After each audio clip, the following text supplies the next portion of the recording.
so people can hear you. Can you shout? Yeah, I'll be loud. All right, so the Word of God stands forever. There are two things in life that are eternal. One, people. People last forever. The second thing, the Word of God. So why not invest your life, my life, in those two things? So the visual is, the first thing that Pat talked about was hearing the Word of God. Don't have too much, it's a little hard to grasp on when all you do is hear the Word of God.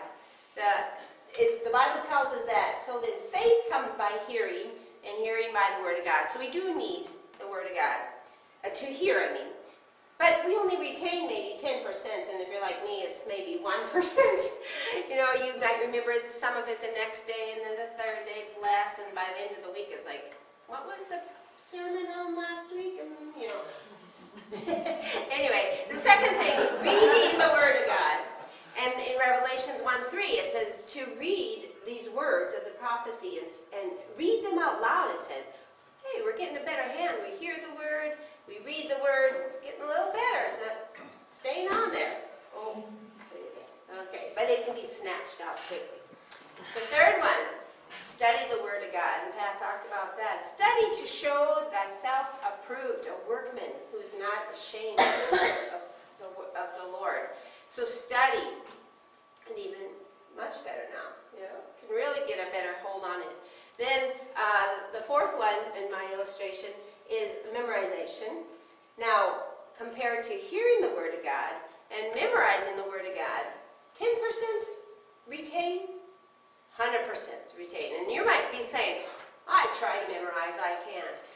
The reason is because you might memorize for one day or two.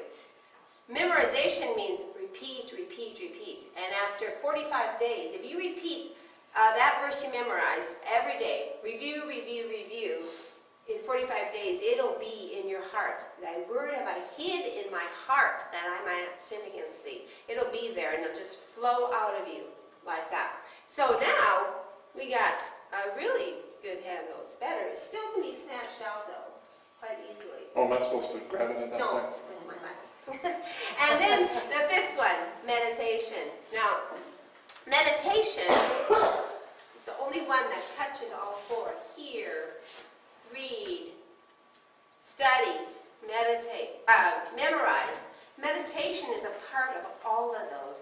And once you add meditation, where you think about, meditation is compared to a cow that chews her cud. It regurgitates, and over the same thing is repeated over and over in the mind. Repeat, repeat, thought about, questioned, studied, all those. And once that, we meditate on all those things, it is really hard for the Word of God to be torn out of your life. So, just an illustration for you. Thank you. Thank you. That's cool.